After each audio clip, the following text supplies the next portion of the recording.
brought to you by Nixon Roofing.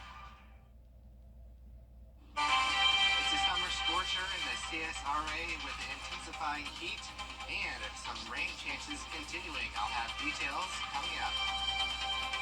Right now on News Channel 6 at 6, inspiring the next generation of healthcare workers, the local camp that's doing just that. Plus, remembering an important part of North Augusta history, how the city is commemorating the Hamburg Massacre. And a new South Carolina law that will have an impact on teachers and their responsibilities. Your News at 6 starts now. Live from Television Park, this is WJBF News Channel 6 at 6. Good afternoon, everyone. I'm Hannah Latier. Thank you so much for joining us. Kim is off today. Coverage you can count on begins with our future doctors and nurses getting a big head start on their careers. That's thanks to the efforts of a local nonprofit. Here's Isabella Moody. Launch Camp is to spark interest in kindergarten and 12th grade students to inspire them to pursue a career in healthcare. Launch Augusta stands for Leaders and Adolescents Uniting to Navigate Careers in Healthcare. The nonprofit started in 2017 and has only grown since. The camp provides hands-on activities and provide close interaction with healthcare workers to engage the students. Started out with only middle and high school kids. Now we have 150 kindergarten through 12th grade students, and they're doing definitely more detailed procedures. We have real medical equipment. They're the future of healthcare. I mean, we have to start at a young age of recruiting, and what's the best way to do it is to start showing them, you know, what each healthcare profession is all about. The camp is first come, first serve, and always has a wait list. It is free to anyone with no requirements. All of our programs are free, and they will remain free to the student, and we're able to do that because all of the healthcare providers that work with the students are all volunteer-based, and we have amazing sponsors and donors in the area that support our camp. There are volunteers from more than 20 healthcare professions. The campers switch classrooms for different activities. I think programs like this especially are great because they just help them make an informed decision a lot earlier in life. I just like being able to experience different stuff that I didn't know before, like different classes, because I thought like, oh, I could just be an OB, like I was just stuck to one thing. Volunteers find joy in being able to motivate the students and encourage them to pursue a career in this field. Coming back year after year, like, you know, I grow in school and then I can help teach and mentor these students. Just a few professions are registered nurse, paramedic, pediatrician, pharmacist, and more. Hannah? Isabella, thank you. And meteorologist Miller Hyatt joins us now with a first look at our forecast. And Miller, we had a lot of rain last weekend. Any in the forecast for this time? Yeah, Hannah, we're going to be seeing some isolated storms, but nothing. Hannah. Thank you, Miller. And we need to make a correction to a story that aired Friday on News Channel 6. In a story about new plants being introduced at Clarks Hill Lake, we reported that hydrilla, an invasive plant species that is toxic to some birds, first showed up in the lake about 10 years ago. It actually started appearing more than 30 years ago, and we regret that error. And on to a shooting investigation that is underway in Washington County. It happened last night at a home on Eric Drive outside of Tennille. Details are limited, but deputies say one person was shot and taken to the hospital. Count on us to keep you updated on this developing story. And the Aiken County Sheriff's Office needs your help to find a missing woman. 69-year-old Myrta Stanfield was last seen yesterday on Kershaw Street. At the time, she was wearing a multicolored gown. If you know where she is, please call the number on your screen, 803-642-7620. And today, a major moment in local history was some South Carolina teachers aren't happy with new mandates handed down by state education leaders. Under new law, healthcare workers may not conduct any gender-affirming care for minors. School employees would also be required to let parents know if their child wants to use a name, nickname, or pronouns that do not correspond with their sex assigned at birth. In one bill, they said teachers couldn't have any kind of training on this. We weren't allowed to have training on it, and then a bill passes that says you now have to identify and report these things, and you're not even sure you can have know exactly what's going on with all of it. East says teachers are on a wait-and-see basis right now because state leaders have not given districts a complete policy. South Carolina teachers will also have to monitor which books are in their classrooms. And any parent with a child enrolled in a public K-12 school in the Palmetto State can challenge up to 5 titles a month if they feel they violate the mandate. The new law also requires that all reading material be, quote, age or developmentally appropriate, end quote. Complex things will cause them to grow. It will cause them to become critical thinkers. And in the long run, is that not what we want for our students? For them to be critical thinkers, to be able to question, ask questions about things, and form their own thoughts from what they're learning. Teachers say this is one of the most restrictive book ban regulations in the U.S. Don't go away. Miller Hyatt is up next with your full forecast. The WJBF Live Viper 6 Skyview Network is sponsored by Terry Lambert Hyundai. Low prices, big selection, and committed to quality customer service. Brand Wash USA. Heat index maybe up to 113. Then we bump those rain chances up and check out next weekend. Upper 80s. That's going to feel very refreshing, but we do have that chance of storms. So we'll just have to get through the next few days of extreme heat before that storm activity really ramps up. I do need it because some of us are sitting in severe drought conditions, Hannah.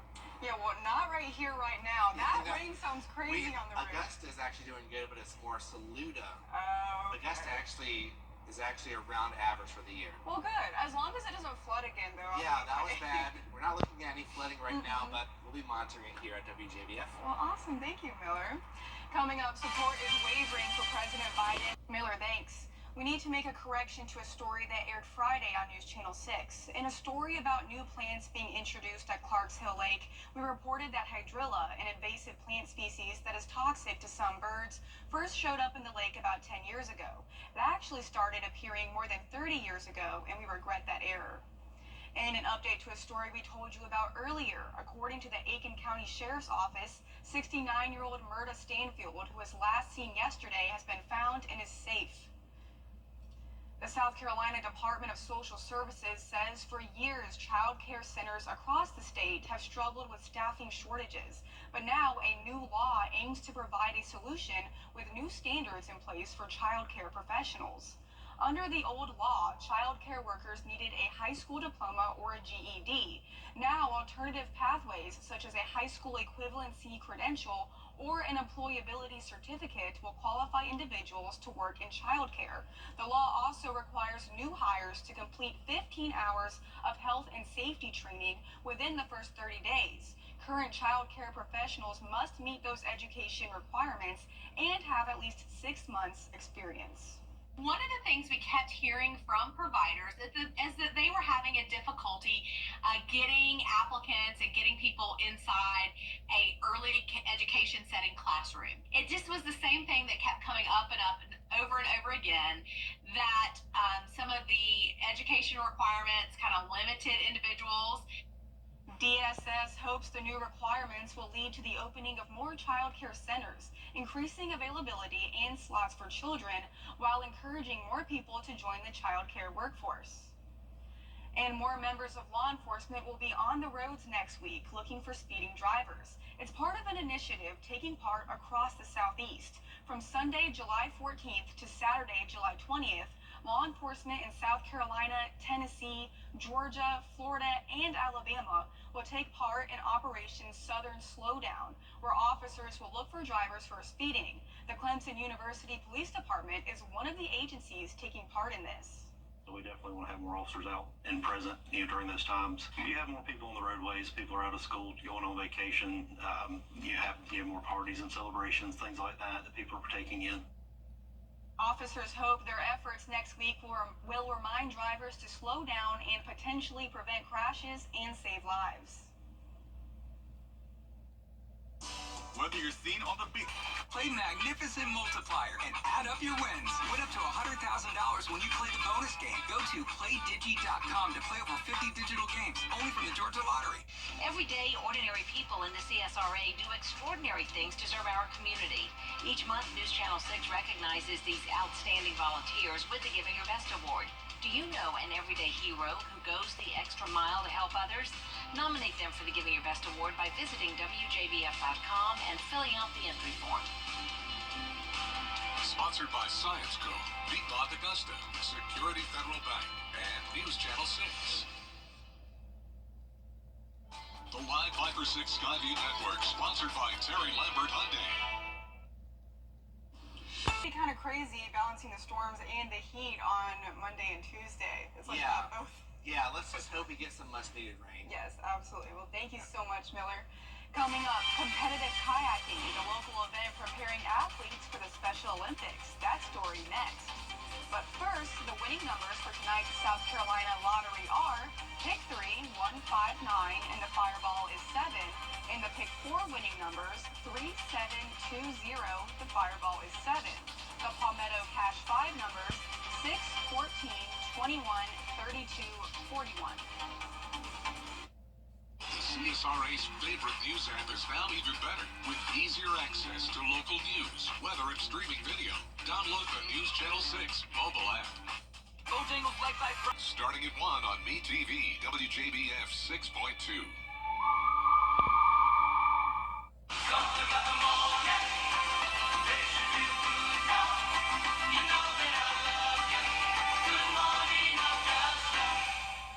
The WJBF Live Viper 6 Skyview Network is sponsored by Terry Lambert Hyundai. Low prices, big selection, and committed to quality customer service. A World Games Special Olympics champion is participating in a local kayaking training event. Today's mock trials are helping to prepare 33 athletes for the Special Olympics competition next month. Photojournalist Reginald Mackey gives us an inside look. Corey, Chris, over here. Let's get all ready. I was getting the paddle. Sorry. Bend your knees and sit down. Sit down. Sit down. I got you. Many of the athletes here today have never been in a competition, so staging a competition, having a mock competition really meant a lot. We're close-knit. We're always willing to help each other. And that's the greatest thing about being part of Special Olympics is there's always someone to help you. You been practicing? And I have to wait for it. Yeah. Special Olympics is like where athletes get to go out and get to do all the sports like everybody else gets to do. So like if your normal child gets to go play baseball, we get to play baseball, but we play softball with the bigger ball so we can see it. We do almost all the same sports a regular kid would do, but just modified for us. You're gonna coach me what side I need to go. She was guiding me and giving me directions. 1, 2, 1, 2, 1, 2. That's one of the other great things about not only Special Olympics but sports. It's a way of building community. And that is the reason we did these trials today, was to show the newest of the athletes that yes, they can do this. And we did have some going a little awry. Come over this way a little bit because you're gonna hit those rocks. In Georgia, 53% of the Special Olympic athletes are employed.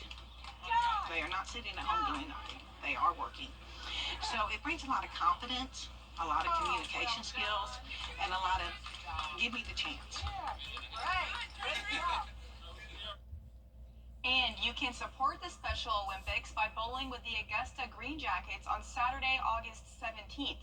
It's from 11 a.m. to 2 p.m. at Northside Lanes in North Augusta. Proceeds benefit the Special Olympics Georgia Augusta Stars program. We'll be right back. Need inspiration? Always choose the way, but you can choose your weather app. Go with the most accurate and most trusted, the Live Viper 6 mobile app. Download it today. Now, WJBF sports coverage you can count on. All the stars are in town for the Nike Elite Youth Basketball Peach Jam underway at North Augusta's Riverview Park. The best high school basketball players in the nation all gathering to compete and show their skills in front of coaches from nearly every program in the country. Among them, Westside Rising junior Dontrell Jackson, who landed a last-minute spot with two-time NBA champion and current NBA on TNT analyst Kenny the Jet Smith's Jet Academy out of Atlanta. I was in Atlanta for my live period with my high school, Westside High School. Ended up having a great game versus Milton High School. I had 35 to finish out the game. And that's how that happened. Coach asked me to where I was able to join up for the Peach Jam. Jackson, a two-time state champion with Westside, only got a handful of practices in with Jet Academy before the tournament, so he's going to make the most of mixing in with an elite team on such short notice. It's very exciting. Very proud for my city. made my proud. It's very great. Being up there, guys that can score the ball, play defense, ready to push the ball down the court. Jet Academy is 1-1 after their first 2 games of the tournament. They'll play the Florida Rebels on Sunday at 3. At Augusta Country Club, the 3rd round of the Georgia State Golf Association's Georgia Men's Amateur Championship. Georgia State golfer Connor McMillan tied for 5th, 5 shots back from the bunker on the par 5 15th. Gets it on, but the Canton, Georgia native would miss the birdie putt, settle for par. He is 6 under. Kennesaw's Cooper Tendick tied for 2nd from the middle of the fairway on 15. The lefty with a great long iron to get it onto the green in 2. So he'll get a look at eagle to pull within 2 shots of the lead. Leaves it just short, but a tap-in birdie for Tendick to get to 8 under. But everyone is chasing the reigning men's amateur champion, 2023 winner Jake Peacock from Milton, Georgia. His 2nd shot from the par 4 16th from the middle of the fairway, and shots like these are how you win the tournament. A great approach, and then the University of South Florida Bull would roll the left-to-righter in for birdie, a 5 under 67 in round 3. Take a look at the leaderboard. Peacock leads Thomasville's Bryson Jones and Tendick by 3 shots. Cole Stockard from Dalton, Georgia in 4th. 3 players tied at 6 under. The leaders will tee off in the final round just after 11 a.m. And the brightest stars of tomorrow taking the field for the annual matchup of the game's top prospects in Major League Baseball All-Star Futures game. And that includes former Greenbrier standout Chase Dollander, who got the start for the National League, the Colorado Rockies' first-round pick in the 2023 draft, currently with the Spokane Indians in high A ball, played at Georgia Southern before moving on to the Tennessee Volunteers. He's certainly headed to the big show very soon, and we'll be right back. Back to school is right around the corner. Join United Way of the CSRA and WJBF News Channel 6 for the annual Stuff the Bus event. Visit WJBF.com/StuffTheBus through July 20th to donate to schools in our community. After the event, our incredible companies and volunteers will help distribute all donations to students in Richmond, Columbia, Burke, and surrounding counties. Stuff the Bus is sponsored by WJBF News Channel 6, United Way of the CSRA, and our Giving Your Best partners. Buy more, save more. The July 4th blowout has been extended at BrandsMart USA. Mix top selected brands and save up to $1,000. Plus, no interest and paid in full within 24 months. Going on now at BrandsMart USA, located at Augusta Exchange. The inventor of the Rubik's Cube was born 80 years ago today. Erno Rubik is a Hungarian architect, designer, sculptor, and retired professor. He was a serious puzzler who made his first 3D cube 50 years ago. At the time, it was called the Magic Cube. The name changed in 1980 when a toy agent helped mass market the puzzle. 500 million have been sold, and it has 43 quintillion combinations. 43 quintillion, Miller. I've never heard the word quintillion. Me neither, until but I right like now. saying it. Well, we have probably like a quintillion chance of seeing the heat because we're talking about dangerous heat with heat indices up to about 114 Monday and Tuesday. At least we'll have those storm chances increasing, but it'll just be a good day to be indoors and not outdoors. Hang out in the AC. Yeah. That's the plan. Well, that's the report for now. Thank you so much for watching. Count on us for continued coverage of the Trump rally shooting. The 2024